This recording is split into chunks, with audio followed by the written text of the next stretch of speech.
Hola a todos, hoy vamos a meternos de lleno con una pieza de tecnología que está, casi sin que nos demos cuenta, cambiando las reglas del juego en el corazón de Internet, la DPU Bluefield de NVIDIA. Y es que esto es mucho más que un simple chip, es un cambio de paradigma para los centros de datos. A ver, para empezar vamos a lanzar una pregunta que lo cambia todo. ¿Y si una tarjeta de red no fuera solo eso, un simple conector, sino que fuera un ordenador completo? Y además, totalmente programable. Bueno, pues esa es exactamente la idea, la chispa revolucionaria que hay detrás de la DPU. O sea, estamos hablando de pasar de un simple enchufe a la red a tener un cerebro con autonomía programable dentro de cada servidor. Muy bien, para entender de verdad cómo funciona esto, tenemos que hacer como si tuviéramos un destornillador y abrirla. Vamos a ver su arquitectura, sus 4 pilares de hardware. Es que claro, la DPU no es una sola cosa. Hay que imaginársela más como un equipo de especialistas de élite que trabajan en perfecta sintonía. Pensemos en ella como un sistema de 4 pilares, donde cada uno tiene una misión súper concreta para mover datos a velocidades de vértigo. Lo que estamos viendo aquí es una división del trabajo, vamos, brillante. Por un lado tenemos una CPU ARM, que es como el cerebro, el director de orquesta que lo coordina todo. Luego está la NIC, la tarjeta de red ultra rápida, que es la que se arremanga y se encarga de todo el tráfico pesado. El subsistema PCI, bueno, esa es la autopista de alta velocidad que conecta todo con el servidor. Y aquí viene la magia, los aceleradores de datos. Estos son chips especializados para tareas muy específicas y pesadas, como el cifrado o la compresión. ¿Qué consiguen con esto? Pues liberar a la CPU principal del servidor para que pueda dedicarse a lo importante, las aplicaciones. Claro, tener todo este hardware tan potente está muy bien, es puro músculo. Pero el músculo sin cerebro no sirve de mucho. Y aquí es donde entra en juego el software que lo controla todo, la plataforma NVIDIA Doka. A ver, para que nos entendamos, Docker es básicamente el sistema operativo de la DPU. Es el lenguaje que nos permite hablar con ella y decirle qué hacer. Es una plataforma abierta. Y esto es clave porque le da a los desarrolladores todas las herramientas para crear aplicaciones de red, de almacenamiento, de seguridad, que corren directamente en la tarjeta, aprovechando, claro, toda esa potencia de hardware al 100%. Pero ojo, que no es una de esas herramientas de talla única. NVIDIA ha sido muy lista y ha pensado en los dos tipos de personas, los dos roles clave que van a trabajar con esta tecnología en un centro de datos.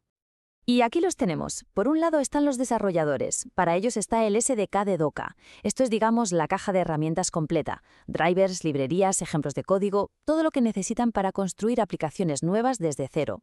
Y luego, por otro lado, tenemos a los administradores de TI, la gente de sistemas. Para ellos está el runtime de Docker. Esto es algo mucho más ligero. Su trabajo no es crear, sino coger esas aplicaciones que ya existen, hechas por NVIDIA o por otros, y simplemente desplegarlas y ponerlas a funcionar. Uno construye, el otro ejecuta. Sencillo.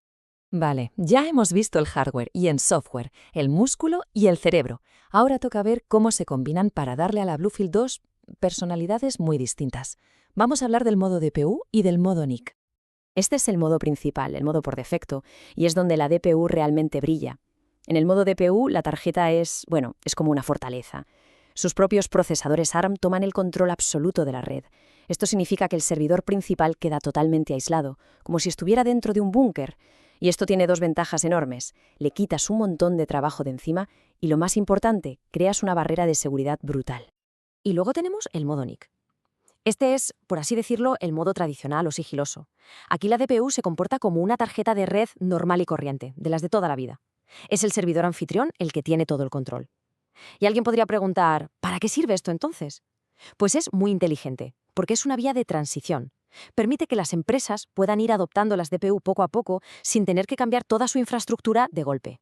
Al final, si lo reducimos a lo más básico, la diferencia está en una pregunta muy simple. ¿Quién manda aquí? En el modo DPU, manda la DPU. La tarjeta tiene el control y gracias a eso puede descargar tareas, acelerar procesos y aislar el servidor. En cambio, en modo NIC, el jefe es el servidor. Se cede el control para garantizar la compatibilidad con lo que ya existe. Son dos modos, dos filosofías completamente diferentes para casos de uso distintos. Muy bien, ya hemos visto la teoría. Ahora vamos a remangarnos y hablar de la parte práctica. ¿Cómo se instala y se gestiona todo esto en el día a día en un centro de datos real? Instalar el software Docker, que es el corazón de todo esto, en un servidor Linux, pues la verdad es que es un proceso bastante claro. Aunque se haga de forma manual, no tiene mucho misterio. Los pasos son los que cualquiera que haya tocado un poco Linux ya conoce. Primero te descargas el repositorio de la web de desarrolladores de NVIDIA. Segundo, lo instalas en el sistema para que sepa de dónde coger el software. Tercero, actualizas el gestor de paquetes, un update o similar de toda la vida. Y cuarto, instalas el perfil de Docker que necesites. Vamos, un proceso muy estándar y sin sorpresas. Y una vez que está todo instalado y funcionando, ¿cómo se gestiona? Pues aquí hay bastante flexibilidad. Se puede acceder, por ejemplo, por un puerto de red dedicado, lo que se llama gestión fuera de banda, que es como tener una puerta trasera de servicio. También se puede gestionar en banda, desde el propio servidor, o incluso a través del RSIM, que es otro canal desde el anfitrión, o a través del BBC, que es el controlador de gestión de la placa base del servidor. Opciones no faltan.